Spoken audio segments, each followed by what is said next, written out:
Okay, hello everyone, both physically here and cyberspace. Welcome to another episode of Wednesday Night Live. Wherever you are in the world, I know in Australia and the Southern Hemisphere, because I know one person who listens to this faithfully every class in New Zealand.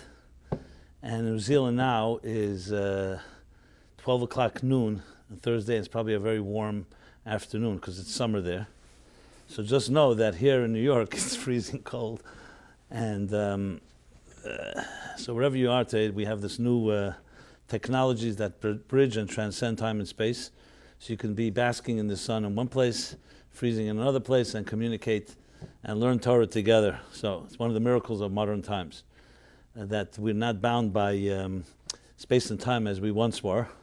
I mean, we're bound in certain ways, but we can connect and communicate in ways that are hard to anyone would have ever been able to predict.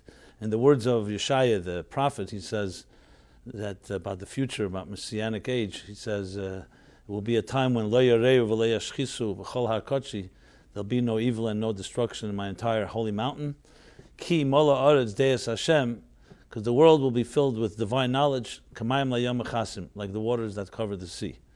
So in his time, when Yeshaya said that, Isaiah, you could only rely on a miracle for that to happen. How could knowledge fill the entire world? But today, this is called the information revolution. It's called the age of knowledge.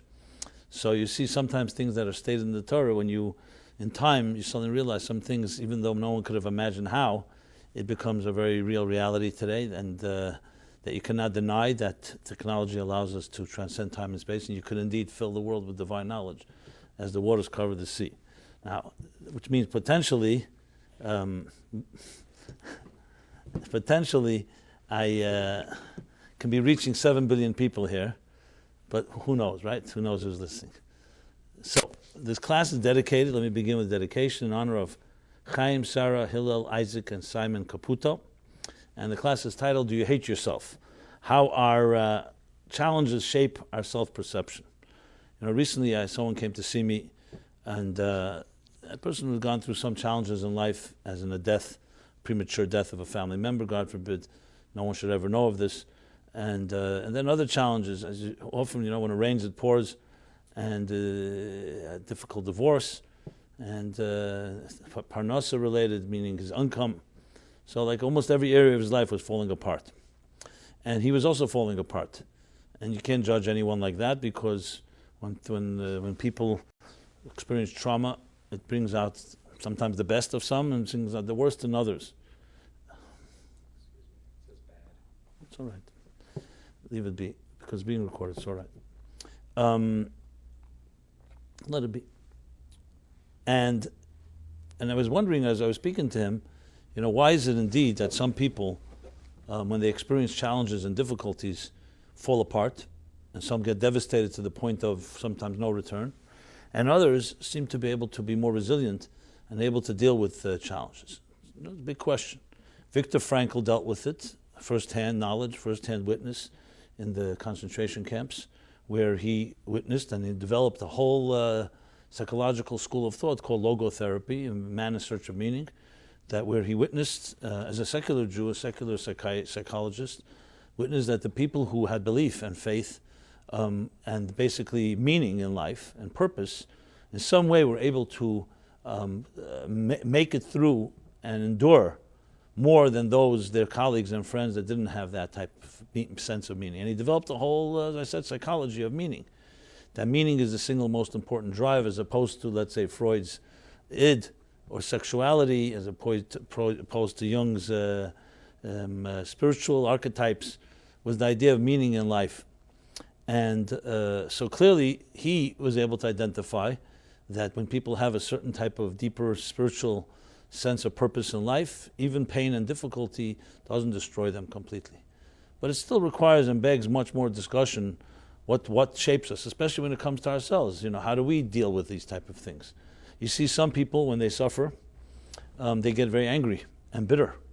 They start blaming everybody.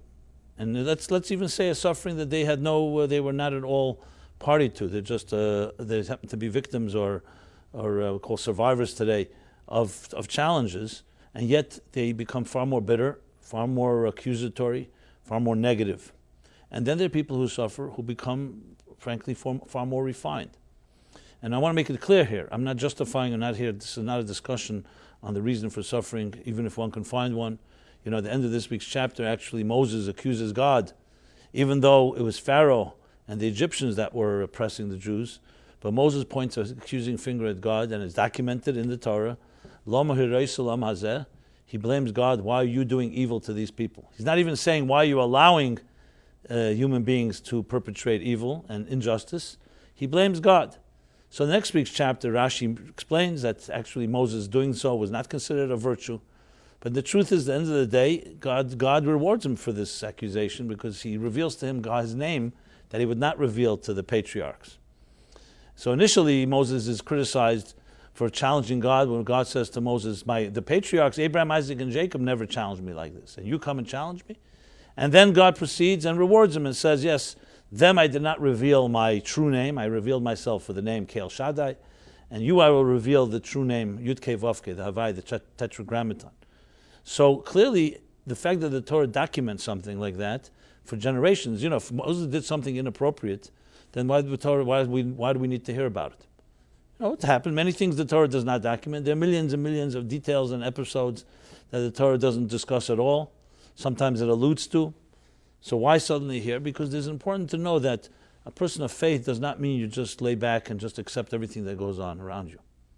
And actually, Abraham himself also showed the way that when God was about to destroy the wicked city of Sodom, by all accounts wicked, you'd think Abraham would be celebrating.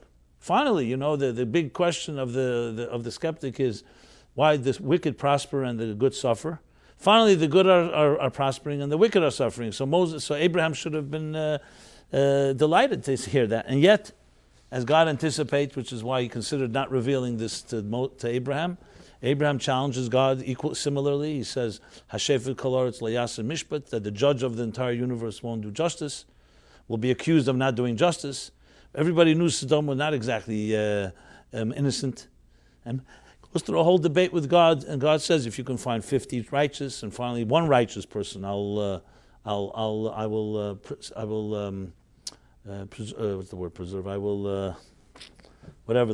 not destroy the city. But bottom line, Abraham was not able to find. So here again, you can ask the same question. Why do we need to know about Abraham's challenging God? At the end of the day, Abraham was not successful. It didn't help. Because there's something to know that faith does not mean what many people think is as being a passive attitude to just accepting anything that happens. That's not faith. Children, that's a juvenile type of acceptance. Faith of strong people, true men and women of faith, always challenge God.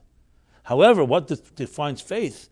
That after challenging, they accept whatever God's final word is.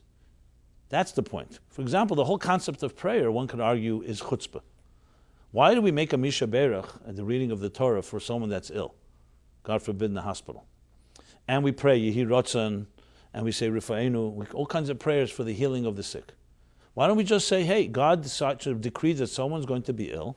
Who are you to challenge that? Why are you questioning that? And why are you trying to change God's mysterious plan? I mean, we don't like it, perhaps. So the mere fact that we pray, we're looking for a change of destiny. We're looking for God to say, this may be your initial plan, but I'm asking you, I'm beseeching you, as a father, compassion, that you should change the plan or find some other way. That's what Moses did when he stood on the mountain for 80 days. And Yom Kippur is actually the holiest day of the calendar because Moses prevailed. Salachti kidvarecha. He prevailed over God. The Jews had clearly sinned with the golden calf, and Moses insisted that God forgive them. This doesn't mean that they're absolved and that they're free and not guilty. But he said, they are guilty and they deserve what they have to get and they have to do tshuva, etc. But I need from you the power of forgiveness. Slicha, mechila. I need forgiveness. And I've discussed this at length at other times. I'm just mentioning it as an aside because it's not really the topic. That you see that I'm not here to discuss now justifying good people suffering. We will never understand the mystery of suffering. No one has an answer for the Holocaust, just like no one had an answer why Pharaoh was bathing in the blood of Jewish children. Even after the fact, we still don't go ahead and say, oh, that was great. Even though many great things may have come out of that suffering, as we shall discuss.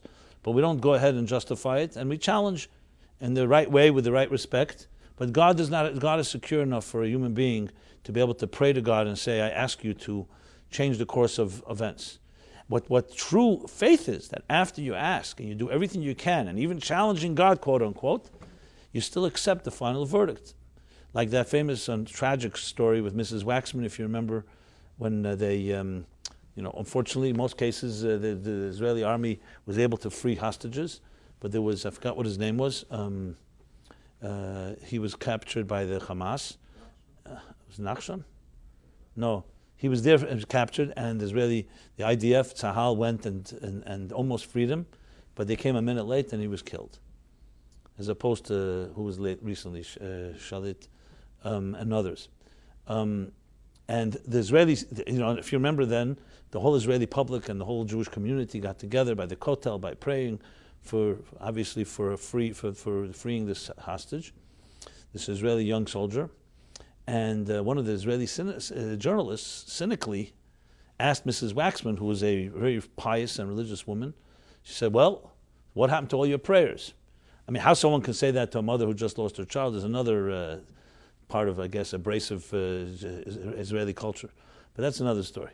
But the point of the matter is, they asked her, and her answer, I'll never forget, it was like unbelievable Kiddush Hashem, unbelievable answer. She said, yes, we prayed to God, and God listened, and God said no. See, that's a person of faith, where you do whatever you can. God gave us also the ability to use our intelligence and our emotions and to challenge and to do whatever we can to repair a situation.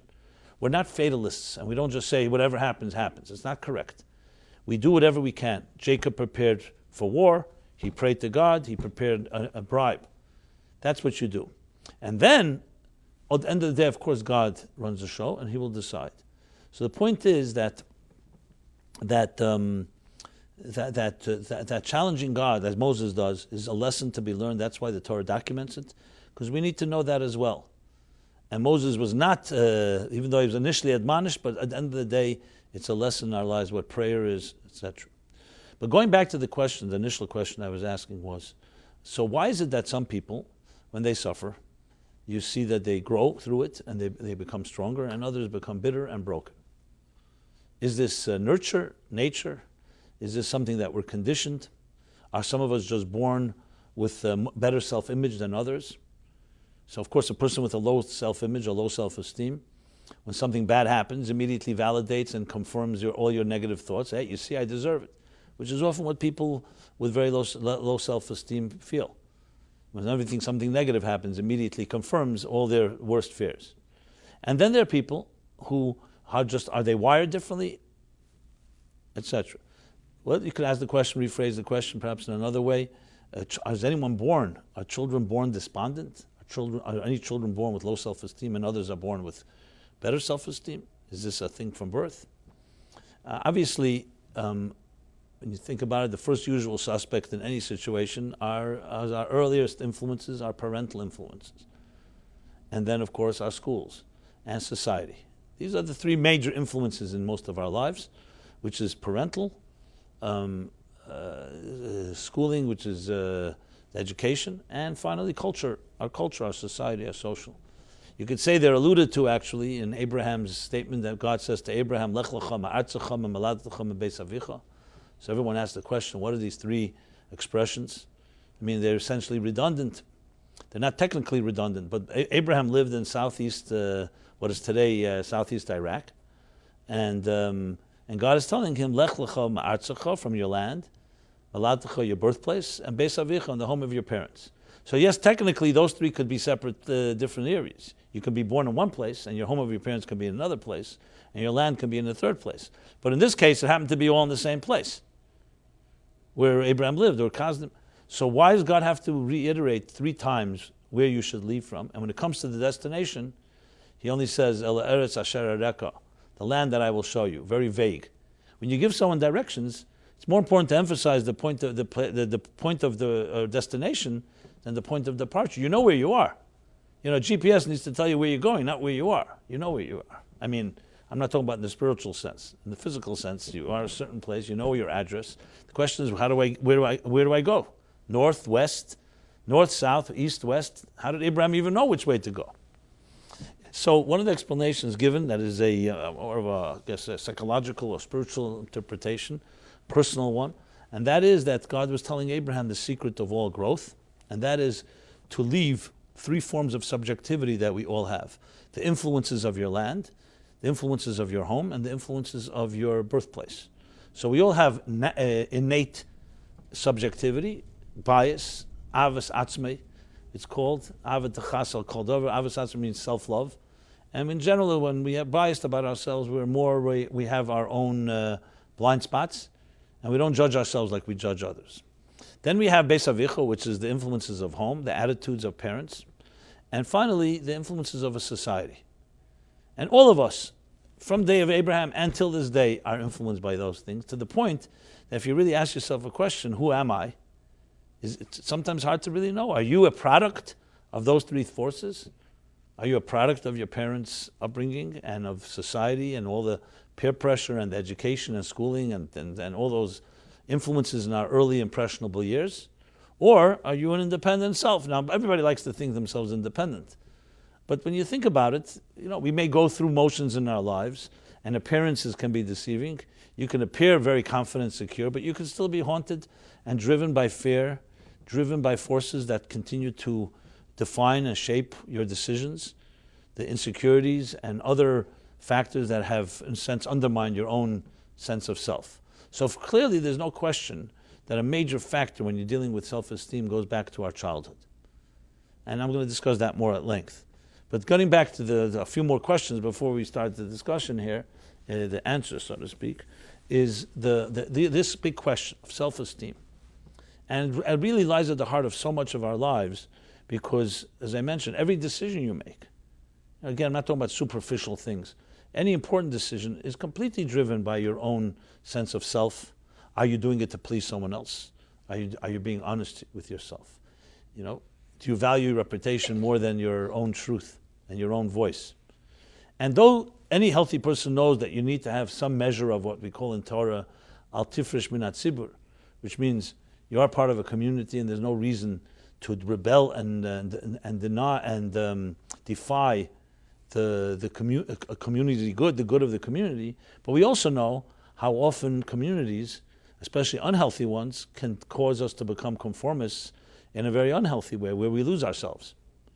And it's very clear that as much as, especially in halachic and more so-called religious communities, a lot of the pressure is not necessarily based on pure truth. It's sometimes based on the will of those that are in power. And how do you know whether the people who are exerting authority are really coming from a Torah place or they're just coming from a power place? And this is not a question I'm the first to ask. This lies at the heart of many, many people's questions who grew up in either in schools and in yeshivas and in communities where there was a lot of discipline to the point of severity, and you come away often with a very bad taste. And some people actually, that alone is enough reason for them to so-called leave their system. So there's a lot to talk about when it comes to these issues, individuality versus the communal good. So just one statement on that, and then I'll go back to the general topic here. There's a big misconception. People think that everyone always asks the question, is religion conformist? Is Judaism conformist? Because an ostensible attitude is absolutely. As I just mentioned, al tifresh min hatzibur, to not break away from the community. Actually, in the Seder, by Passover Seder, the wicked child is accused of doing exactly that you're separating yourself from the community, and it's considered to be something that is not as very, the rebelling against the communal standard, so to speak. And there's many laws about the idea of al tifresh min hatzibur, or pritzas geder, which means to break away from what people are doing, and so on. So you would assume that therefore that religion is built on a type of rules, and you have to follow the rules. And even if you're a skeptic, you could see the benefit of that. Sometimes, you may have to give up some of your individual free-spiritedness for the good of the cause. If everybody's just going to follow their own whims, you basically have anarchy. So a case can be made for the need for some conformity. But what about if conformity ultimately destroys your individuality? Is that what God wanted? Why would he then create us as individuals? Why not just create us all as clones? And why do you have the Mishnah that says in Sanhedrin, Lefichach nivra adam yechidi, This is the reason a person was created as an individual. Adam was created as an individual, not as part of a cluster or a group or a herd mentality, because a person is chayiv adam, because a person is responsible to say, B'shvili nivra olam, the whole world was created for me. Not in an arrogant way, narcissism or selfishness, it's all for me, me. But responsibility-wise, that you're created as an individual, you have unique, like he says there in the Talmud as well, ein partzafei and shavas, our faces are different, our dein deyasein shavas, our way of thinking is different. There are no two people on earth that are exact clones, even brothers and sisters and even identical twins. Because God would not create two of the same thing. What does he need it for? Everything, God created nothing for no purpose. So just like the classic story with Mozart, where he presented his beautiful composition to the Duke of Austria, the Archduke of Austria, and the Archduke, who thought he was some connoisseur of music, says to Mozart, he says, beautiful music, but far too many notes. So Mozart purportedly responded and said, yes, Your Majesty, but not one more than necessary. So it's like coming to an artist or to an architect who built a very elaborate building, and someone who doesn't have any clue about art or music or this suddenly says, very, very nice, but far too many rooms or something. Let's just cut out 2 or 3 of them. I had this one situation as a writer. I remember once writing up an essay that I was writing. It was a talk, a whole thing. And the typist, who didn't know the difference, he decided that for uniformity purposes, when he was typing, this was before the computer age, it was like 1979, 1980, we were using typewriters still. You know what a typewriter is? It's in museums. And I come in the morning and I see he typed it up, and he basically cut out a few paragraphs and decided to take my paragraphs the way I made them, and some paragraphs are 4 lines, some paragraphs are 7 lines. And he made them all 4 lines. And I asked him, why'd you do that? He basically cut my paragraph like right in the middle, where I broke my paragraph. He continued or cut it. He says, it looks better on the page. So he didn't even read what I wrote. It just didn't look good, So this is just an example. It's called a bocher hazetzer in Yiddish. A bocher hazetzer means a guy, all he's doing is zetzing, which is in those days, it's called linotypes, when you would set type. So that's why it's called typeset. They used to set type with lead. This is before probably some of your days here. It's our generation, which is the last century, mid-century. That's how they used to talk about the 1800s. Now we talk about the 20th century as the previous century. And so my point being is that the same thing with God. Even King David made the error, which we also pointed out. When he said to God, I understand you created the world, every detail of the universe is perfect. But why did you create the spider? And I think another creature, I forgot what it was, another thing. Maybe someone remembers. But the spider. Why a spider? He couldn't figure out, as wise as David was, he couldn't figure out what the need is for a spider. Which itself is interesting. He could figure out every species on earth except the spider. But that's what he said. So God showed him that when he was escaping from King Saul, and they were pursuing him, the soldiers, so he had nowhere to go, he hid in a cave. Now they, of course, would have gone right into the cave, but God sent a spider to weave quickly a web. So when they came, they saw a web. We all know where there's a web that's not broken. No one went in there. So they left the cave alone. So he saw that a spider saved his life, which essentially is the essence that everything in existence has purpose. And it's individuality. A spider is not a cockroach. I don't know if that's a good comparison. I just couldn't think of another insect. Everything has its purpose. So once upon a time, we may not have understood. Today, everybody knows that every detail counts. We have 75 trillion cells in our human body. One mutant cell can wreak havoc. One extra chromosome creates Down syndrome. Take computer programming. You could have millions of lines of code, and someone takes out 1 dot or adds a dot, the program it doesn't work, or even worse, can cause damage. So today you don't need much proof to know that microscopic detail, that every detail matters. And you see it in the human body, you see it in nature, you see it all over the place. So each human being, that's what the Torah teaches, is an individual, yechidi. You have a role to play that someone else does not. So what happens if a community forces you to conform to the point where you're not just following the rules, you've lost your identity. you in a sense are defying God as well. So then how do you reconcile these two statements, that we have a community to uphold while being individuals? And this again is really not the topic of discussion, but it touches it, so I just wanted to say a few words about that. The answer is, go back to nature. That's precisely the beauty and the paradox of nature and of the human body. Mipsari erza laka, from my flesh I behold God. The human body is the perfect paradox. Made of 75 trillion cells, no two cells are the same. Made of hundreds, if not thousands of systems. That if you saw them separately, you would never think they work together. And yet they come together in one small body of 5-6 feet tall, 100, 150 pounds. We won't go higher than that. And in that system, in that body, you have total, in a healthy body, you have all this diversity, and yet it all works like one harmony. So you have the miracle right there. Is it a miracle? Or is it a design? So the answer is, individuality is not a contradiction to unity, to harmony. Harmony does not mean that the liver becomes the heart, and the heart becomes the brain, and the brain becomes the eyes, and the eyes become the ears.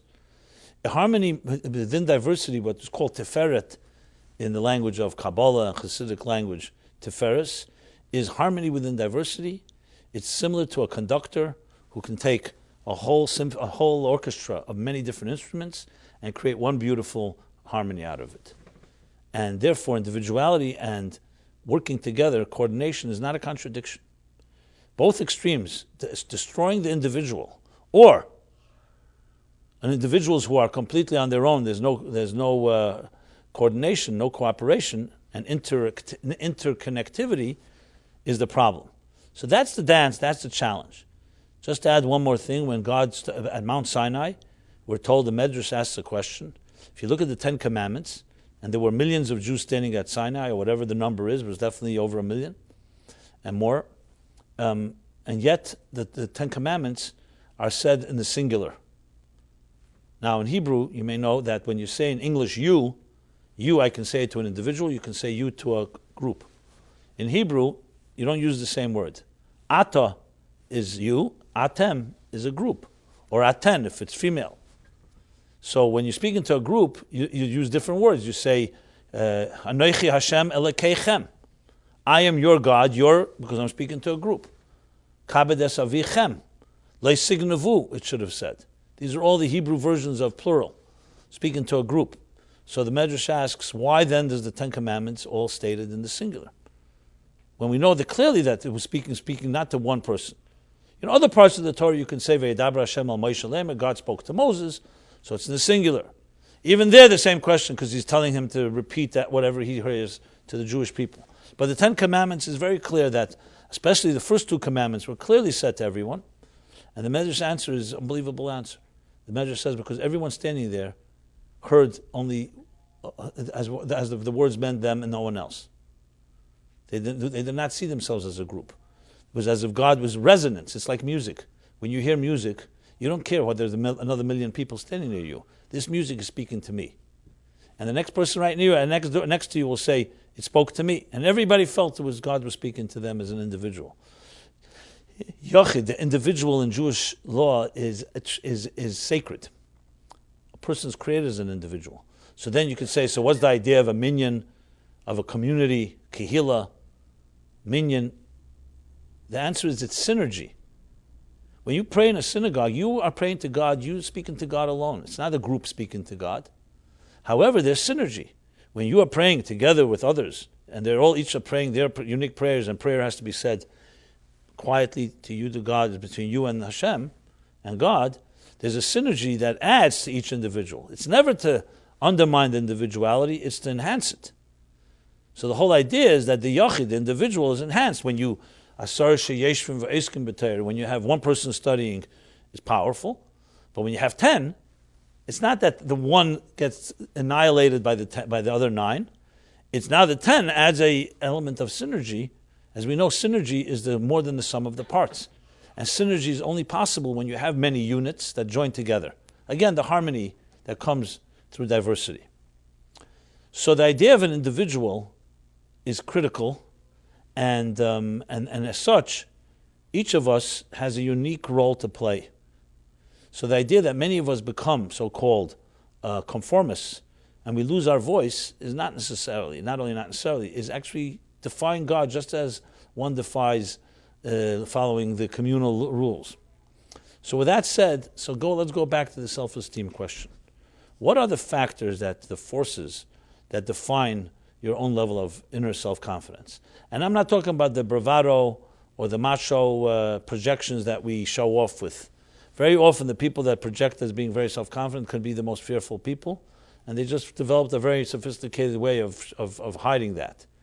A lot of people with very deep shame and very deep insecurities appear very confident.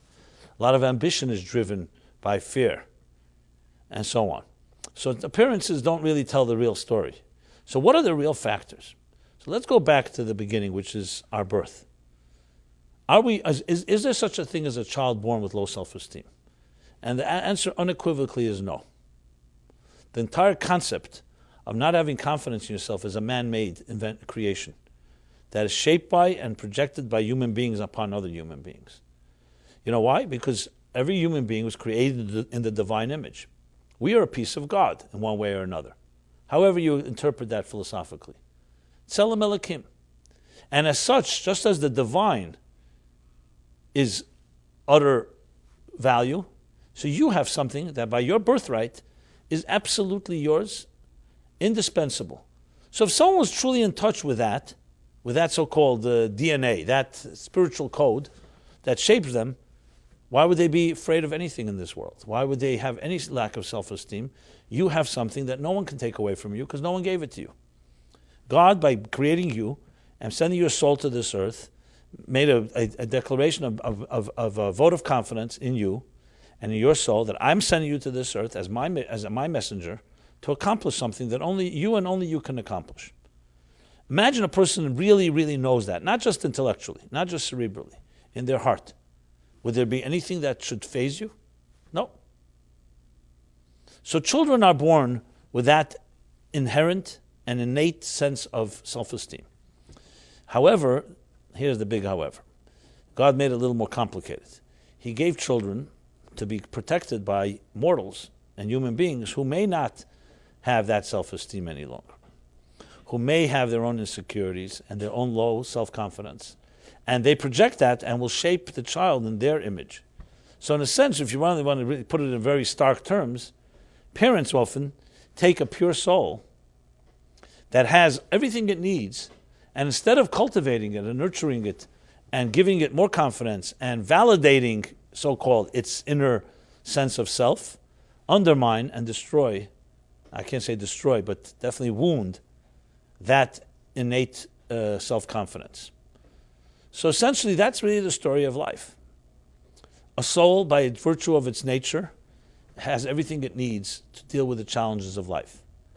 But the soul goes undercover, and it is ultimately parents, and then educators, and then society, that can, on one hand, cultivate the soul's confidence and turn it into a very powerful force, or, as is in most cases, begin weakening a person's own confidence in themselves by projecting your own weaknesses, your own critiques, your own sense of low self-image, and ultimately shape a child, and their soul will go undercover, and what emerges is a human being searching for purpose, searching for significance. So not to be overly simplistic, but this essentially is the story of life. I mean, if you want to put it in biblical terms, everyone begins in the Garden of Eden, a pure Garden of Eden, where there are no distractions. And then we all have the moment in our lives on a microcosmic level when we eat from the tree of knowledge. Basically, when we lose our innocence. Or I would put it maybe in more practical, more simplest terms, when we first become jaded. When the first time we lie, for example. Children by nature do not lie. That's why parents have to always tell their children not to tell anyone what's happening in their homes, because children just say, what do they see? When do they learn to lie? Where do we learn duplicity from? We learn it from our parents, we learn it from our adults around us, and we suddenly see. First, it disturbs a child, actually. You know, there's studies that show when a child sees the first time someone say something, and they know clearly it's not true, the child is shaken by it. because it's being said by someone they care for and love, and at the same time they know this is not true. But what usually happens after repeated, the child adjusts and says, something must be wrong with me. So they defer, which is again the great crime, when people begin to change and adjust their own standards because they think that what they're hearing from someone else they must know better. And this is the severe extreme cases. This is where you really have the damage done by the silence that comes after a crime. What they say in psychological language, they say the silence is worse than the rape. It's one thing a crime is perpetrated. Okay, but then you can cry out and say, this was a crime and I want justice. But if you're told nothing happened, or it wasn't a crime, you imagined it, that in many ways psychologically, and this has been proven again and again, is far more damaging. Because you can't even trust your own instincts. And you don't know, have I really been hurt? I've been telling by everybody that I wasn't hurt, nothing happened.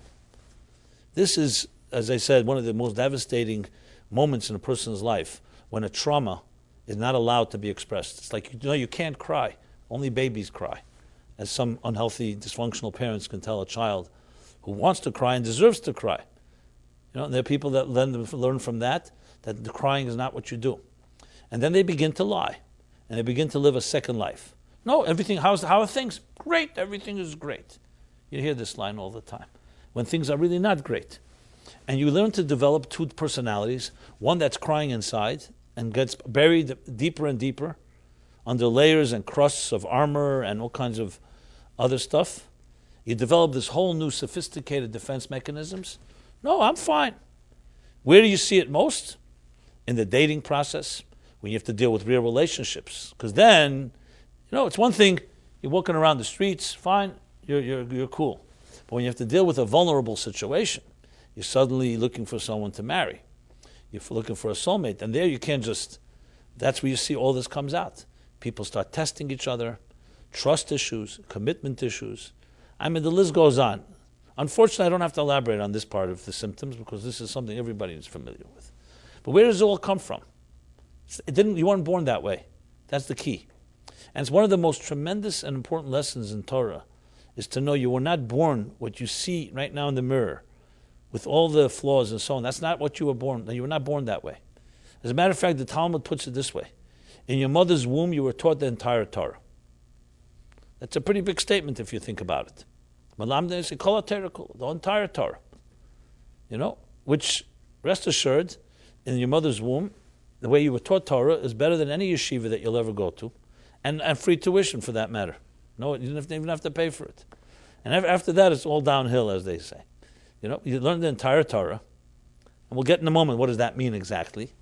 And then the Talmud continues and says at moment of birth, when the child emerges, the angel comes, the Satra al Piv, makes like shh, which is why they say we have a cleft under my mustache here.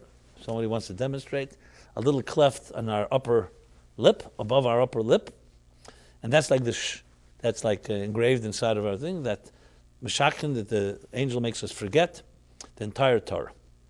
Which, by the way, is one of the reasons we have a Shalom Zocher, why Friday night after the birth, the first Friday night after the birth of a child, a male child, Shalom Zocher is meant to be consoling the child for this loss of entire knowledge of Torah, which is another discussion, what that means exactly.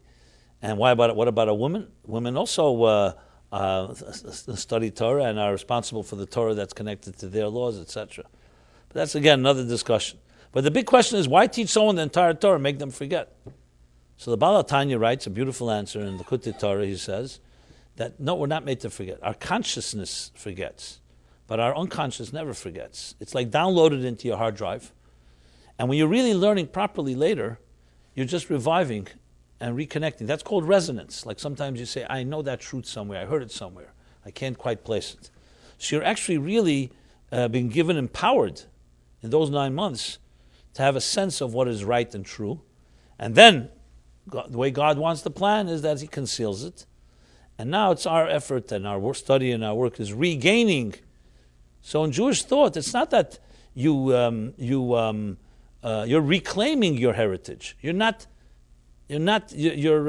getting something that's new, which makes the job far easier. So you're not born as a clean slate. Consciously, it's a clean slate, but you're born with a lot of strength.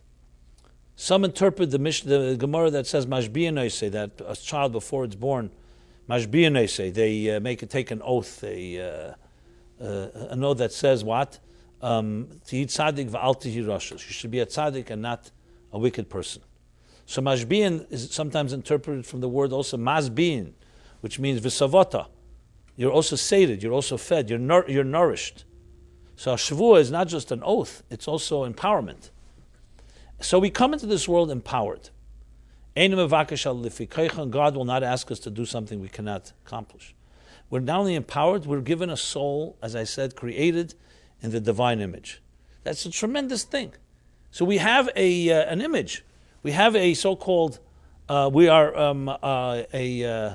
template upon birth is not just neutral, it's healthy. And it has natural self-esteem because a soul, why would a soul not have self-esteem? A soul is aware of its purpose. It's aware that it is God's agent on this earth and before coming to this earth. But the soul then is encrusted and embedded inside of a body. And there it's concealed and hidden and also given to the control and the stewardship of our parents and our educators and adults. Now you may wonder, why would God do such a cruel thing?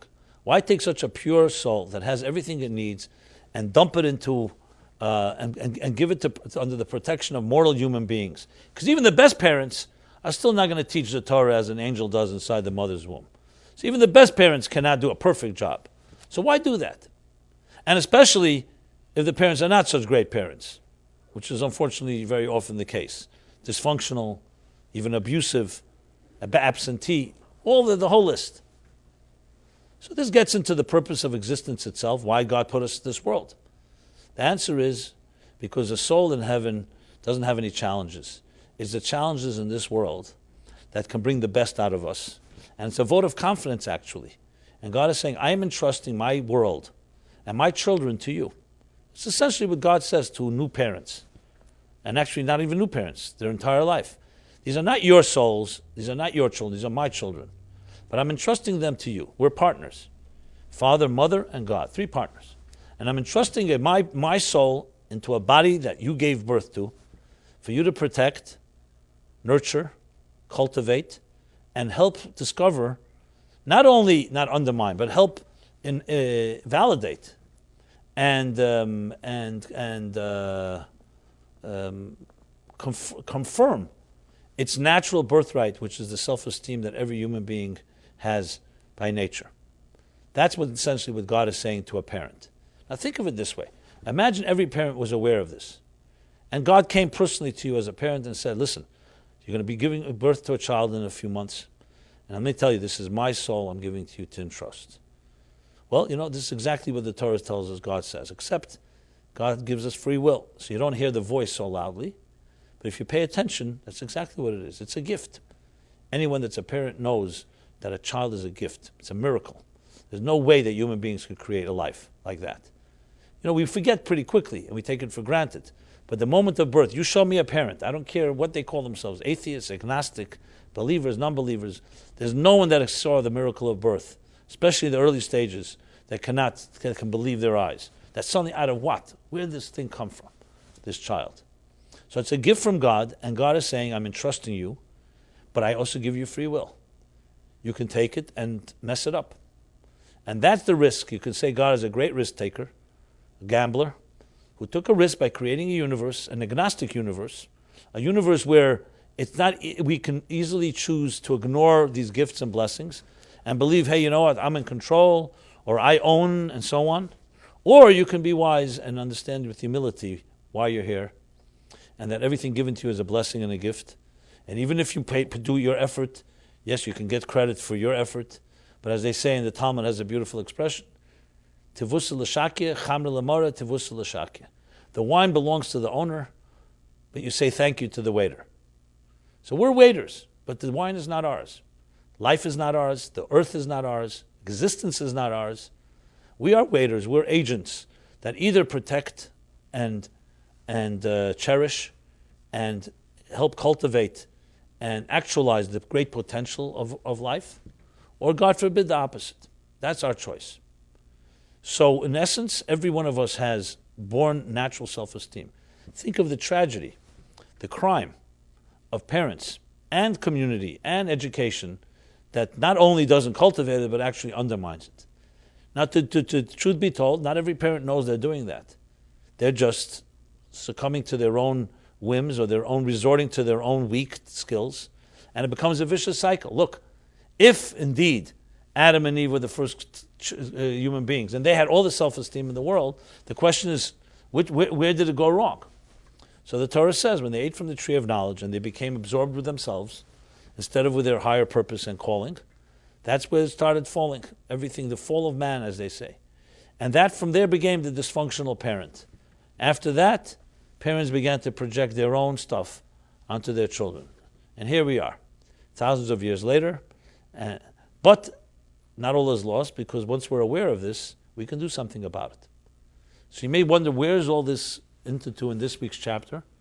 You may think I made a mistake. I'm talking about the first chapter of Genesis. We're now in the first chapter of Exodus. But actually there's a big parallel between these first two chapters. The first chapter of Bereshis, of Genesis, and the first chapter of Shmos. Because here too, we experience a birthing, just like in Genesis. But this birthing is coming with a lot of different circumstances.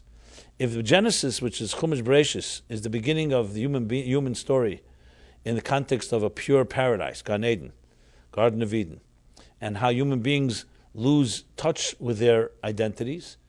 Ayeka, as God says to Adam, shall soon elaborate on, where are you? So you can say the book of Shmos is the consequences of that. Because what does this story begin here?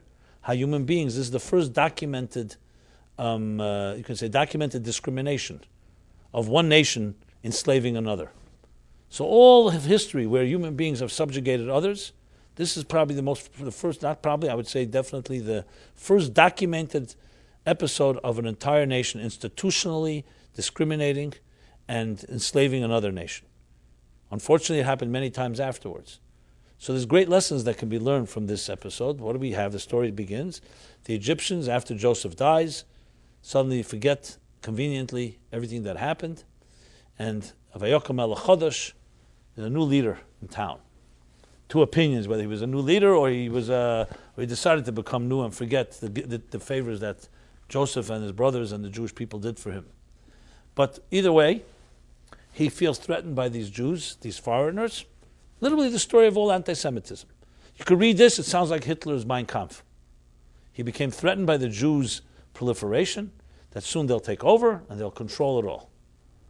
Haman said this, Hitler said it, all the Yamach Shemai, may their names be erased, all our enemies, one way or other, all taken straight out of this biblical story here. And they indeed figure out, they figure out all kinds of mischievous, sly, shrewd ways to enslave the people. And begins the beginning of the hardships of 210 years. I know it's all documented in one chapter, but it's a 210-year period that the Jews were enslaved. Hard labor, genocide, murder, no due process, I should say, etc., etc. And then, of course, the story continues how Moses, the Redeemer, is born, and how finally God chooses him to send him to go redeem the Jewish people from this bondage. There are thousands and thousands of lessons. One of the most popular stories, been made popular in Hollywood, The Ten Commandments, Prince of Egypt. Now there's a new book, a new movie out, Exodus or something, whatever it's called, another recent film. It still lives on in the annals of modern culture because they capture the essential themes of life. Human injustice to another, redemption, slavery, bondage, it's psychological lessons, historical lessons, the list goes on. I want to touch upon one or two things. Obviously, can't cover every lesson. There's so many lessons in this. But one lesson in regarding to our personal resilience and our personal self-esteem. Because here's the real question. When Adam and Eve were in the Garden of Eden, it's a big question. How did they suddenly take for granted their gifts and lose sight of God's blessing to them? They did not have challenges. I mean, there was a serpent who definitely seduced and tempted them. But there were no suffering going on. They were not in difficult situation, and yet they fell. Here, you have the opposite story. Here, human beings, many of them born into slavery, and what happens to them? Here's a good study, and going back to what I said earlier, what does suffering do to a people? And here you have the secret also to Jewish survival. There's one verse, more than one, but one particular one that really captures it. Right early in the chapter, where he says the following. It's just such a tremendous verse. Think about it. You could live your whole life just with this mantra. So he says, this is Shemais, Exodus 1, to give you exact verse, 1:12. Okay? Exodus 1:12. Remember this verse. It'll help you through your life. So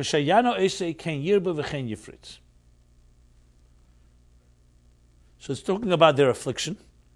And then the Torah says suddenly, but as much as they were afflicted, the Jews, in direct proportion to their affliction, they proliferated and they flourished. Interesting statement. Many self-help and healing systems today use words like, that which doesn't kill me makes me stronger. That the only way out is through. I'm just using bumper stickers, cliches of the 21st century. That even though pain and suffering is very difficult, but if you see it through, you become a greater person. This is a key to all healing. That healing isn't just forgetting the past, it's growing through the past and sometimes becoming much stronger. There's a statement in the Talmud that says, Zayis, an olive, does not produce oil until you press it. Or in Eleanor Roosevelt's, and I'm mixing here Torah, Lahavdil, and others, Eleanor Roosevelt said, that's what they say, that a woman is like a tea bag. You don't know how strong she is until you put her into hot water. So there you go, a juxtaposition of 20th and 21st century cliches and Torah's statement here. And it's all a similar theme. But here's maybe the first original of them all. That as they were afflicted, in direct proportion, they flourished or thrived and proliferated, however you translate, which means not only did they survive would mean they didn't get hurt, they came out unscathed. This doesn't mean unscathed, this means they became greater and stronger. That's a very powerful statement. How could they become stronger and greater through pain and suffering? You could say, you know what, they had strong souls, they had faith, they had trust in God, they held on to their values and beliefs, so nothing could shake them. Like think of a tree with a very strong, deep roots, or a ship that's very powerfully built. So a storm comes, the storm can destroy other weaker trees that have weaker roots, but not a tree with deep roots. That makes sense. But does the storm make the tree stronger? Does the storm make the tree stronger? Not necessarily. And here it says that. The answer is, my friend, based on what I said before, because they didn't come in neutral. They came in with strong souls. They were born that way. And when you're in touch with your soul, and then a storm comes, and any pain and suffering comes, what does it do? Not only can you survive it, you use it to your advantage, and it ultimately fuels and makes you grow greater.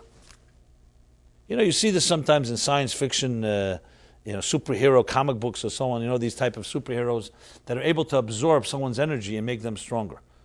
Actually, martial arts is built very much in the Oriental martial arts, as opposed to Western fighting. Western fighting is about your punch, like boxing.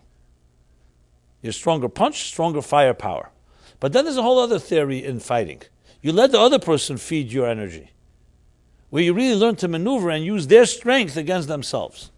So a lot of our martial arts is based on maneuvering, as opposed to pure firepower. Let someone else use their strength. They give the example for in baseball. If you're familiar with baseball, when you get a fastball is the fastest ball that a pitcher can throw. An off-speed pitch, or what is the slowest pitch called? Not a screwball, no, a changeup. Well, balls that are thrown very slowly. The fastest a fastball is that they put the spin on it in a way that it speeds up as it goes. But fastball, on one hand, will strike out many players, but good batters use a fastball. That's the way you hit the home runs, because you're using the speed that's being thrown at you. You don't have to hit it that hard. You just have to use that energy that's already been given to you, and suddenly becomes a liability becomes an asset. This is just an example. Psychologically, this is very much true. This is the case where you see people who are very good at psychological warfare will use the fears and the insecurities of the other side against them. So you don't have to even develop your own thing. You just let the other person completely waste themselves. Or I'll give you an example. I'm not so proud of this example. It's one of my lesser proud moments. But when I was a camper in camp, summer camp, so in our bunk, not my actual bunk, in the where we all were, the few bunks were in one building. There was one very arrogant young man who came, and he was like, really rubbed everybody the wrong way, including me. And but he was considered an excellent chess player, like a brilliant chess player. Everybody knew he had like a name. He had won some awards, whatever, some contests, some champions, some what do they call them? Not contests, some competitions. So I decided to put him in his place, which everybody, of course, would be happy to see, because he was like this very cocky, arrogant, immature guy, but he was smart. So first I psyched him out that I'm like a grandmaster in chess, which I know how to play decently, but I can't say I'm definitely not as good as him, that I can tell you. But I started working on him. I remember by lunch I said to him, "You know how to play chess? Have you ever really played a good player?" And I started this whole psych job. After a few days, he was furious at me. He said to me, "Okay, let's play." And he was convinced at that point that I must be who knows what, because I had let him on to think that. So he thought I was the best player that so on. So you had to see. I won him in maybe 20 moves. Not because at all, because he thought every move I made was brilliant, when actually I was making moves that didn't make any sense, frankly. But he was overthinking, because he was convinced that I'm better than him. I had convinced him I was better than him. So when he was playing, I made a move, and he's said, he never saw that move before, and it was a stupid move. I could have been, beaten very quickly. But he read into it all kinds of theories. In chess, he started thinking through the whole thing. And by the time, he made so many mistakes that it was easy for me to win. So here's a perfect example. I used his own so-called overconfidence, and by deceiving him. As I said, it's not one of my prouder moments. I don't do this regularly, but I did it then. Everybody cheered me on, of course. He was put in his place. He was humiliated, especially because the fact was I was actually he was a better player than me. So this is called psychological warfare. Negotiations. You come into a negotiation, you have very few cards, but the other party thinks that you have all the cards in your hand. My point that I'm saying is that you could, if you are a healthy person and you have inner strength, you could use someone else's strength, and even if they are your enemy, they can suddenly become. You can use the energy to your support, whatever, to your benefit. That's just one application. So the point is, the secret of a person having self-confidence, self-esteem has nothing to do with the circumstances of your life. The fact that some people say this all the time. "Oh, if I was blessed like that guy, I would also be a very happy person." Baloney. It's not true. There are people blessed with everything in the world, financially, good families and other things, and they take it all for granted and destroy their lives. And there are people who don't have any easy time. They're born in poverty, born with many disadvantages, with many different curveballs coming their way, and they become the most powerful, most successful people. It has nothing to do with what's delivered to you. It's what you're like. And there's no such thing as saying, if I was given this, that, and that, everything would be great. No, maybe not. Maybe you just take it all for granted, and you would become spoiled, and you would never appreciate it. So you have in the Talmud, it says that Hillel was Mechayev Aniyim, and who was Mechayev Ashirim? I forgot who it was. But there were two scholars in the Talmud. What does it mean, Mechayev Aniyim? That someone who says, well, I'm poor. I have no time to study Torah. I have no time to apply myself because I have to be busy making a living. So they bring a proof. Hillel was a bigger pauper than you, and still look how he excelled. And so then the wealthy ones say, I have no time to study or do anything. I'm busy with business, and I'll make a lot of money. I'll give charity. So they bring a proof from a wealthy scholar. He was wealthy and he also made the effort. It's about the effort, and it's about what you do with the cards that you're handed. And here's the best proof. So really what it comes down to is not what circumstances come your way. It's true, as I mentioned, family, community, schooling will affect a person. But the bottom line is, you are born with everything you need. The question is, are you aware of it, or tragically you were made to forget, or you were convinced otherwise. It really comes down to that. So let's go back to the story of Adam and Eve. Adam and Eve did come into a Garden of Eden. Everything was before them. God even said, you don't have to work. You will have no childbearing pains. Everything was there. All they had to do was have spiritual life. Dedicate themselves la'avda, l'shamra, to serve and to protect and preserve. And they had everything provided for them. We see that afterwards, that after they ate from the tree of knowledge, that's when man was cursed. Or you could say cause and effect. That's what man was told. From now on, from the sweat of your brow, you will eat bread, which means the career was born. Now you're going to have to work for your living. When it comes to Eve, she's told, you'll have to go through the pains of pregnancy and the pains of birth and so on. So what exactly happened here? Here they were given the opposite. They were given everything on a platter. And yet they blew it. Here the Jews are in Mitzrayim in the worst of times, and yet they thrive and they become greater people. Adam and Eve made their mistakes. You have people in Auschwitz who never took for granted anything and became great, refined people. It's an interesting contrast.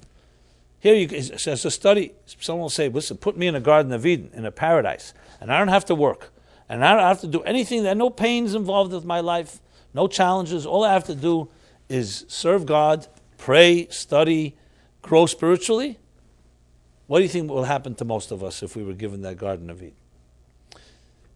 You know? But that's what we think. We think if everything was given to us, things are going to work out. It's not necessarily the case.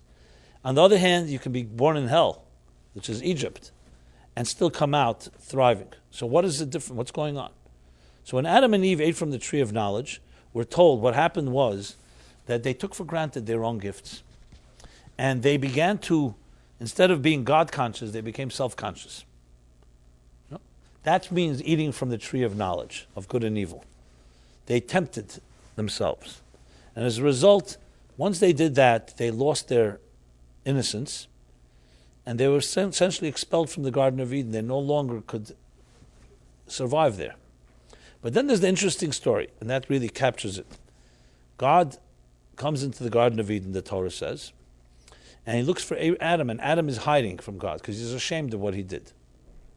So God says, Ayeka, Adam, where are you? So of course the big question is asked, what do you mean God is asking where? God doesn't know where he is? So the Baal HaTanya, the Alter Rebbe, answers a beautiful answer. It's actually an answer that he gave in prison. Talk about difficult situations. The Alter Rebbe, Reb Shneur Zalman of Liadi, was arrested for all kinds of trumped-up charges of counter-revolutionary activity against Mother Russia. And once the ministers and the people saw who he was, they realized this was a very pious, refined man, and they saw a major scholar and philosopher. So they came to take advantage. The ministers came to talk to him in intellectual stuff. So here's a Rebbe, a great soul, a tzaddik in a prison, in a czarist prison, having conversations with these ministers. So one minister came to see him and said to him, tell me, how do you interpret the biblical verse that God came to Adam and said, where are you? God didn't know where he was. So the Alter Rebbe gave him the classical answer, which is in Rashi, the commentary. And the minister was an educated man, so he says to the Rebbe, he says, Rebbe, Rashi's commentary I also know. I want to hear your answer. So the story goes that the Alter Rebbe, who was a tall man, formidable, stood up in full height and looked at the minister in his eyes and said the following words. He said, this is a question that God asks, not just Adam, Adam, every man and woman on earth. God asked them, where are you? I don't recognize you. What have you done with your life? I've given you gifts, given you blessings. Are you accomplishing the calling for which you were created? And then the Alter Rebbe said, so God says to the man, you're 73 years old. What have you done with your life? I've sent you here to this world. I don't recognize you. Where are you? Where do you stand? The minister was 73 years old. So they say that he was fainted when he heard that, because the Alter Rebbe said it was such piercing statement. So sometimes you're sitting near someone and you ask them and they space out and you say, where are you? Of course you know where they are. They're sitting right there, but they're present. They're not with you. You don't feel that you recognize them. They're like They wandered away somewhere, their mind, their heart, their spirit. So the Ayeka tells you the story that Adam and Eve wandered away from their calling. And when you wander away from your calling, God asks, where are you? I don't recognize you. I sent you as a child as a pure child into a world with all the self-esteem, with all the self-good image that you deserve. And what's happened to you? Now you become another person. You become a product, a victim, shaped by other forces, and you're no longer the person I sent. You are the same person, but I don't see it. It's not obvious. And the rest of our lives is trying to reclaim and reconnect, revisit that essential place. You know, there are thinkers that say that a person's life is essentially trying to get back their youth, their innocence of youth within the world in which they live. The problem is that once we cross over, it's very hard because now we have new perceptions. You know, if someone asks you, what's your self-perception? If you're very honest, you'll say, well, it's not such a positive self-perception, or it is a positive one. So it's very hard to tell you if someone really does not have a good self-image, or is not suffers from low self-esteem. For me to come and tell you, you know something, you really have a lot of self-esteem. It's meaningless words. I don't feel it. So it's very nice of you to tell me that. That is why studying Hasidic thought and studying about the soul and studying about these stories helps us, because it'll have an effect on you once it resonates. When you're able to understand the language of the soul, of your own soul, and then you will recognize, yes, I do have qualities that I've maybe long ignored or long ago forgotten and not aware of. So the question is, how do you awaken that side of you that's always there, that for some reason may have gone undercover, has become dormant, has become somewhat distorted. So it's really, how do you reconnect to that place? So there are ways. Interestingly and sadly, sometimes it's through suffering. Because when a person suffers or in some way loses something, it shakes you out of your comfort zone. When you're in your comfort zone, so obviously whatever perception you have of yourself is the dominant one. When your comfort zone is shaken, one of the positives of that is, then it may expose something that is deeper inside of you that you would never have known you had, because you weren't challenged. Now again, I'm not justifying suffering, and I'm not justifying pain. No one should ever know of it. But after the fact, and everyone knows in life we will have certain pains and we will have certain suffering, and everyone will lose something. So you can look at loss as a validation of your own low self-esteem. Hey, you see, I really don't deserve anything. I'm really worthless, and that's why I don't have anything. That's why I lost. Or you can see a loss as a wake-up call and saying, 1 second, maybe my perception of myself is wrong. So here's the strange twist. Usually you think of someone that's arrogant as someone has an inflated sense of self. But you know, arrogance also takes on the shape of self-hate, hating yourself. You know, so like, you have sometimes conversations, you tell someone, I think you're a very valuable person. They'll say, no, I'm worthless. People abandon me. I can't find anyone that will love me. People, etc., etc. And you have this argument. And I say, no, I think you're very valuable. And the person says, no, absolutely not. And then ultimately you really want to show is that you're so arrogant. Sometimes arrogance takes the shape of overconfidence. And sometimes it takes the shape that you're convinced that you're worthless. Who are you to think you're worthless? You know the joke that the rabbi on Yom Kippur is banging his chest and says, I'm nobody, I'm nobody, I'm nobody. So the Gabbai, the second in command, is also banging his chest and says, I'm nobody, nobody. So some simple Jew walks in and also starts banging his chest and says, I'm nobody, nobody. So the Gabbai looks at the rabbi and says, look who thinks he's nobody. You know? You got to be somebody to be nobody. That's called, the point I'm making here is that sometimes arrogance implodes and it takes on the shape of, I know that I'm worthless. But what do you mean, I know? How are you so convinced? Well, since when are you the final authority on whether you're valuable or not? God said, I gave you a vote of confidence and put you on this earth. What right do you have to challenge that? Who are you? You know more about yourself than God does. Which, by the way, is one of the reasons that suicide and self-mutilation or anything that's self-destructive is actually forbidden in the Torah. There's a very interesting Radbaz that says, why are you not allowed to hurt yourself? It's one thing, you're not allowed to hurt somebody else. But it's your body. No one's getting hurt if you hurt yourself. Why is that a crime? And the answer is, he says, because it's nechosav shel HaKadosh Baruch Hu. Your body is God's property. Imagine someone giving you a piece of property, a gift, and you decide, you know what, I'm going to cut off a half of it and give it back to the owner. That's not appropriate. It's not yours to give. Your life is not yours. Your life was given to you as a pakod, as a how do you say pakod?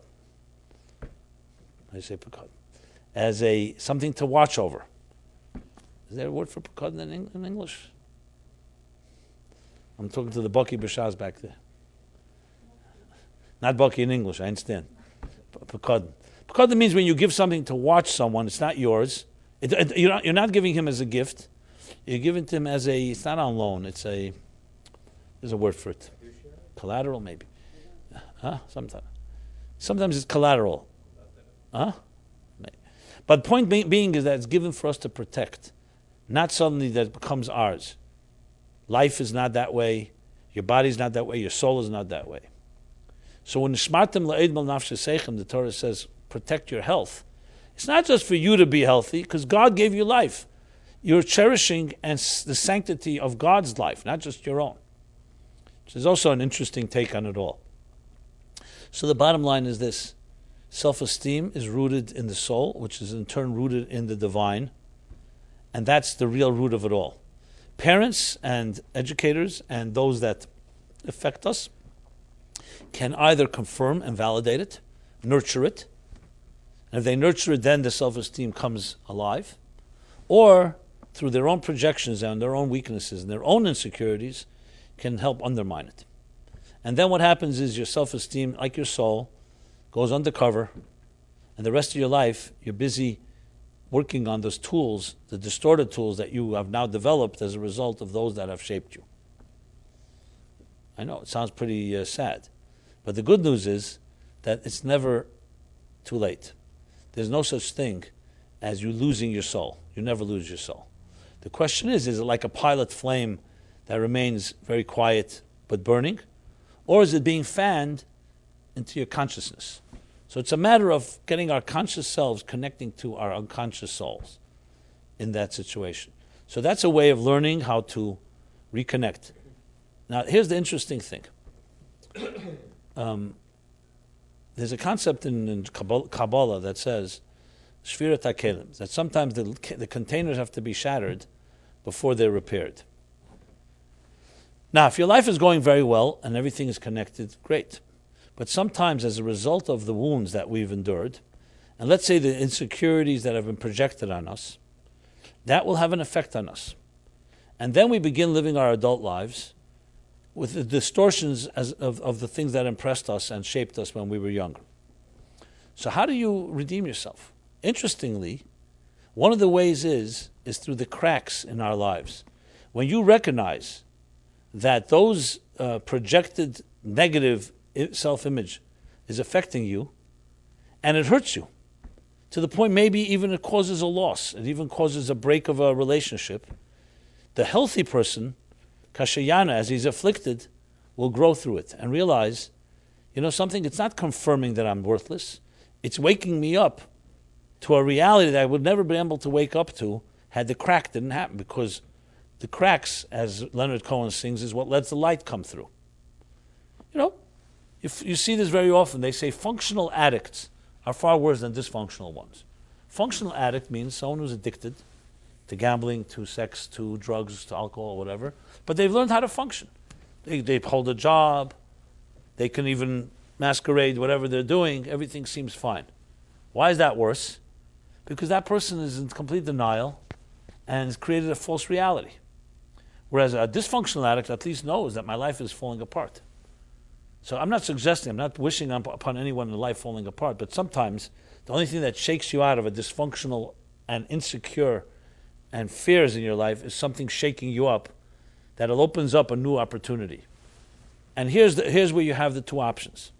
When something happens that shakes your life up, you could either use it for the worst and just say, look, it confirms how worthless I am, or you could say, maybe there's a new way to look at things, because now I've been, the job I had or the past life I had has been now taken away from me.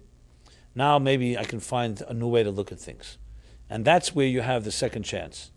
The second chance to get beyond the so-called projected personality that you developed as a result of what you were shaped by, and connect to the real you that's been undercover for so long.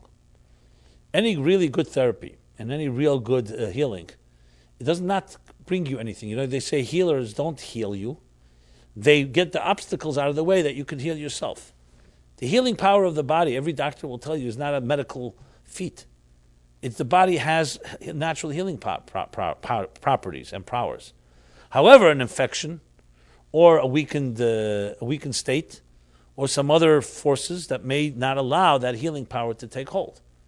That's why doctors, what they have to do is stop the bleeding or mend a broken limb, but they don't fix it. Once they mend it, then they put it back in place. Then it takes a few weeks or months or whatever for it to grow back or to heal. Real healing is a natural property that belongs, it's an inherent birthright that each of us has. Doctors can facilitate it by creating an environment. It's like think about, vegetation that grows naturally from the ground. No gardener and no person can create vegetation. What you can do is weed the garden, nourish it, feed it with the right, water it, and allow the natural growth process to take place. No medicine can make a person grow.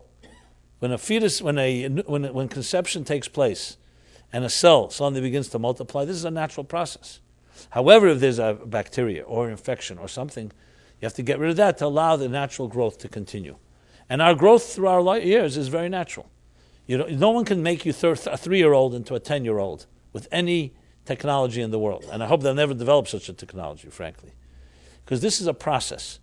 What you could have is impediments that need to be eliminated or at least kept controlled, tamed, like you cut away the weeds so the flowers can grow.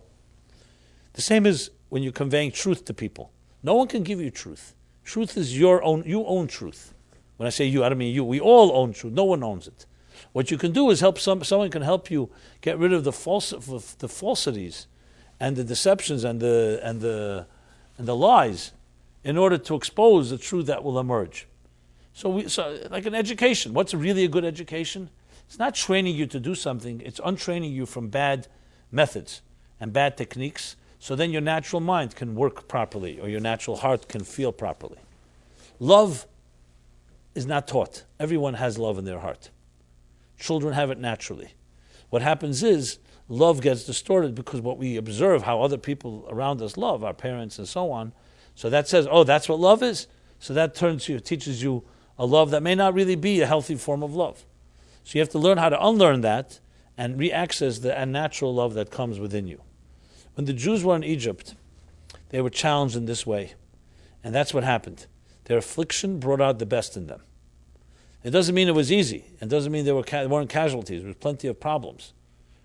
But at the end of the day, like I said, put into hot water, that's when you see the power of the tea bag. That's when you see the power of the human being. We should never have to be put into hot water. We should not be challenged in this way. But we should always know that comfort zones are our greatest enemy. Because comfort zones convince us that everything is fine. I'm comfortable. Now, we will do everything to stay comfortable. That's the definition of a comfort zone. You want to be comfortable. Why should you not want to be?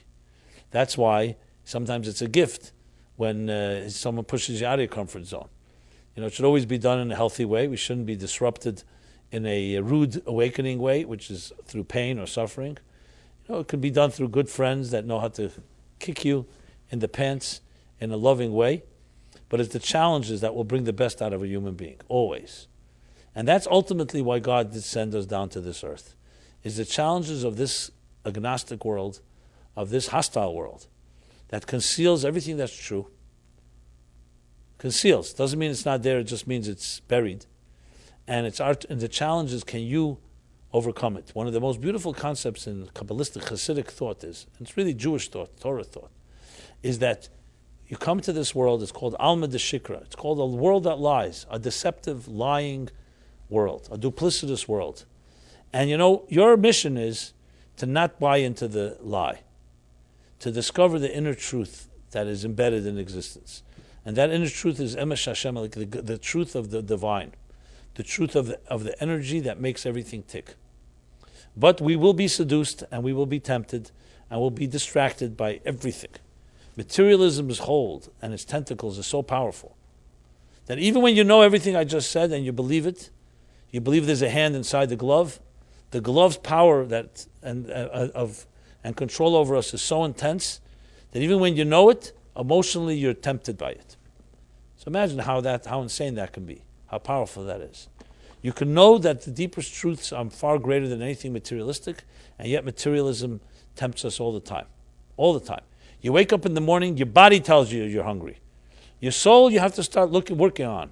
Is my soul hungry? Is it not hungry? You don't sense it naturally. Because material world, the sensory stimulation of our lives, is what dominates our lives. What you see, what you hear, what you taste, touch, and smell. All day long, that's all you're doing. You're seeing things, you're hearing things, you're tasting, touching, smelling. That's why it's so healthy, Shabbat, for example. Or other times when you shut everything down. Why don't you look inside yourself? Maybe you get beyond the world of senses. When you go there, you enter the world of the soul. And when you enter the world of the soul, you enter the world of self-confidence. Because the outside world, materialism, by definition, Oyev Kesef, Lo Yizbe Kesef. Or as the Talmud says it more graphically about sexuality, the more you feed it, the hungrier it gets. The less you feed it, the more sated it is. It's the paradox of materialism. You know, Coca-Cola mastered the art. You think it's quenching your thirst, and it's only making you more thirsty. You know, this is the trick of all marketing. That when you buy one, they make sure you buy a second one. They have all kinds of tricks of the trade to do that. Spirituality works the other way around because it's true. And because of its truth, it doesn't need to sell you another one. You have it once, that's it. So, much more can be said on this topic. I want to conclude with a few practical exercises, so to speak. It really comes down to two choices. You either live the life of your body, the path of your body, or the path of your soul. One is a path of insecurity, because nothing in this material world can give you security. I find it always ironic that in the financial world they call it securities, and Prudential calls it the rock, like this is like the thing. When money, by definition, can't be secure, because money does not last, So people keep getting more and more, and they say, if I have enough, then maybe that will last. Well, it may last, but it's not going to go with you to the next world. That's guaranteed. We know that for thousands of years in history, human beings have tried, and nobody's been able to do it. There are people who are buried with cash, with checks, with credit cards, and it helped them nothing. It deteriorated just as they did. Because this mortal world is mortal. Everything in this world erodes, ages, deteriorates, and dies. That's how it is. That's the definition of material. Matter. It has a beginning, it has an end. Spirit, by definition, does not have a beginning, does not have an end. It's a soulful thing. So that's where real security comes from. It's a mathematical equation. You don't even need to have faith for this. Because something that is mortal, how could something that's insecure give you security? It would be like saying, okay, I'm going to build a foundation of my building on the same materials that I'm made of. I think Einstein and other thinkers put it this way. You cannot repair a system from within the system, because the system is part of the problem. Just like subjective people can't find objective solutions. So you need something from outside the system.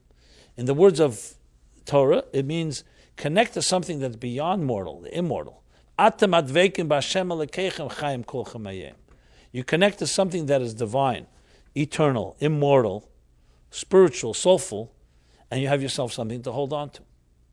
So really, in truth, I can tell you right now, even though it's a pretty strong statement, this material world cannot give anybody confidence and self-esteem. It does everything to undermine it. In addition to our parents and the world in which we and the influences around us, just the material world by definition. How could something that's dying give you real security? Fine, it's true. It's not dying today. It'll take a little time. There's a very fascinating law in Jewish law. It's called Mayim Chaim. Living waters. What's Mayim Chaim? So in Jewish law, it goes like this: that when there's certain spiritual impurities, you purify through water. Not because water is like a bath or a shower, because water has spiritual me'adas haTorah. It's like knowledge. It has a certain purification power. Okay, think of it like this: think of knowledge is a purifier over ignorance. So spiritual ignorance would be the root of every spiritual disease. So what's the antidote? Spiritual knowledge, awareness. Awareness is half the cure. Okay, now going into a mikveh. A mikveh is a body of what's called a ritual bath. So a mikveh is made of memso, it's 40 cubits of usually rainwater. So if you go to a mikveh before Yom Kippur, or some people go every day, or for Shabbos, a mikveh. There's women's mikveh, there's men's mikveh, there's a mikveh. A mikveh is still water, but it's rainwater that was collected, and it's feeding this mikveh. The mikveh, and as it stands, is still water. It's not connected to anything. So that's satisfactory, the Torah says, for certain impurities. But there's some impurities like tumas mes, or other tumas, which are touching something related to the death, or more severe, we'll call it spiritual bacteria, where you need to have what's called mayim chayim. What's mayim chayim? Spring water. It has to be connected to a live source. For example, the mikveh of the Arizal in Tzfat is a mayim chayim. It's a live spring water. It's usually very cold. I mean, you can heat it technically, but it's because it's live. It's connected to a spring that's underwater, like a well, a live wellspring. That's called mayim chayim. Now, here's the interesting. The Torah, the Talmud is always very intricate laws. So here's a question that's asked: what defines mayim chayim? What about a spring that dries up? Let's say you see a spring. Can you consider it to be live water? So the Talmud says, the Mishnah says, I believe in Masechta Tful Yom, Keli maybe, Sovim maybe. Anyway, it says in the Mishnah says that a spring that dries up after 7 years is not considered alive. So in other words, you have to wait. If you see a spring, you have to wait 7 years, and then it's considered to be that it's going to run forever. Why 7? Because 7 in Jewish law is a cycle of time, like a week, 7 sabbatical, etc. Which means, essentially, think of the logic here. That means someone will say, 1 second, right now it's a live spring. What do I care if it's going to dry up tomorrow, or a year from now, or 5 years from now? So the answer is because if it's drying up tomorrow, it means it's already drying up today. It's just a matter of time. Or the words of the Rabbeinu Bachai, he says, a child from birth begins to die. Masculine is beginning to age.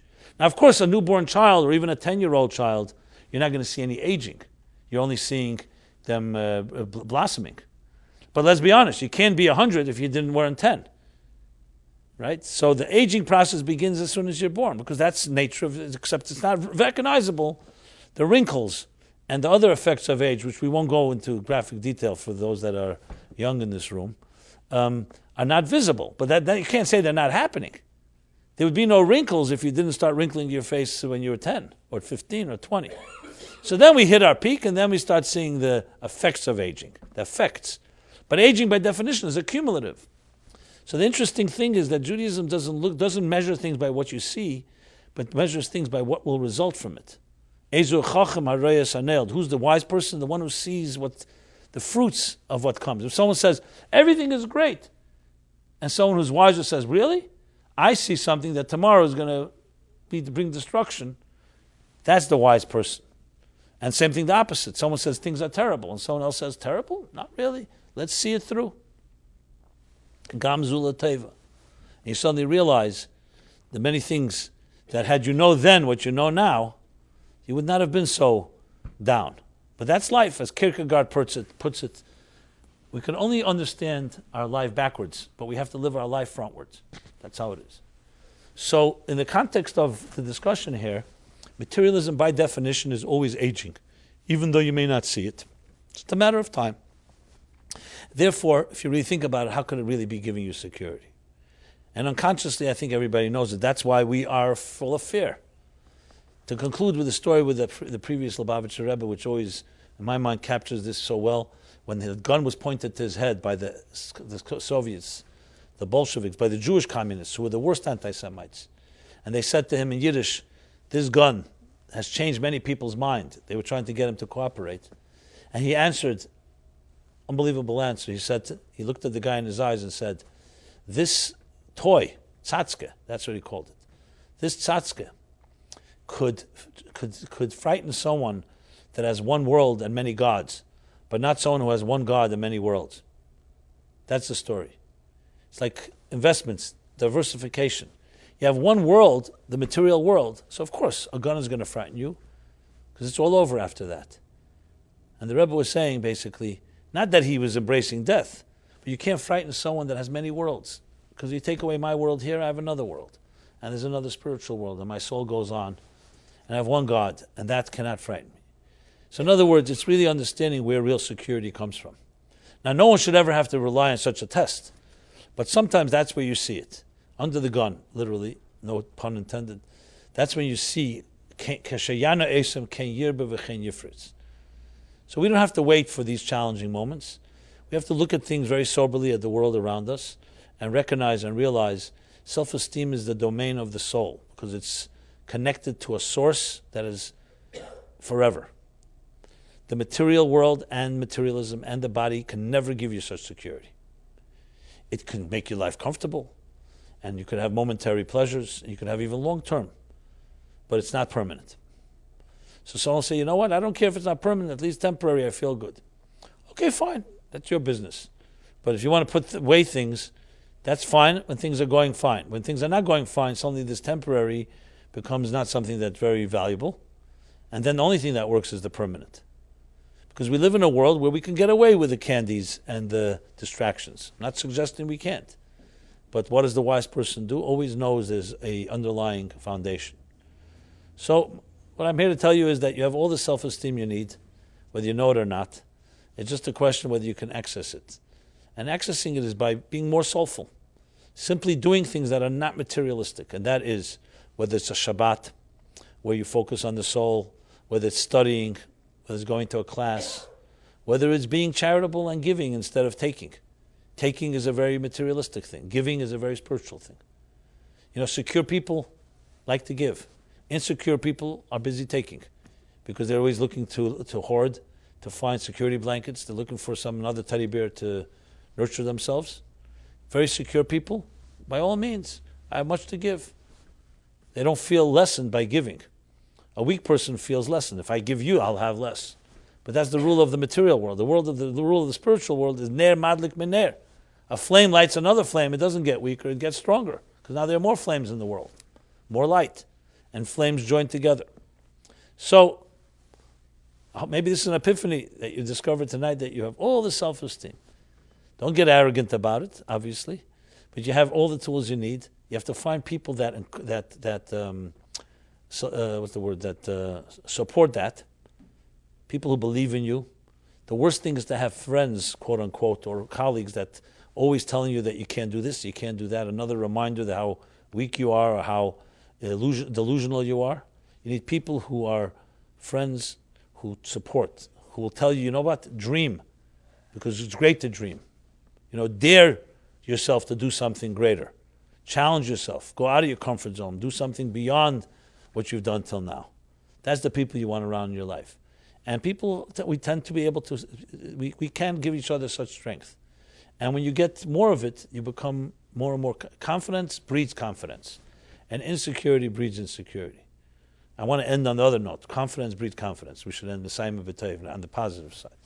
So, everyone should have a very confident, secure, and life and week. And if you need another dose of this, I'll be back Wednesday to continue this theme. And meanwhile, you could always watch it on video. It's recorded, etc. Be in touch with us. We have all kinds of different things happening. I'm starting to do a lot more videos lately, and more. Stay tuned. Stay warm. But I think if you leave this room tonight with a inner confidence, you'll feel warm even in the chill out there. Just keep your coat on just in case, but but it also helps to have warmth coming from within and the soul and the spirit. And so until next Wednesday, again, the class was dedicated by these screensavers. They make me laugh. Okay. You're feeling my dedicated in honor of Chaim, Sarah, Hillel, Isaac, and Simon Caputo. Philip, I believe, is giving his class this week. And if you haven't given us your email, please do so. And as well as if you'd like us to honor or dedicate a class, or any of your significant dates, a birthday, an anniversary, or a yahrzeit or something, memory of a loved one, or in honor of one, please be in touch with us. We'd be happy to do that as well. And again, thank you so much. Everyone be well. Stop the other one too, yeah. So was it bad throughout? Doesn't mean necessarily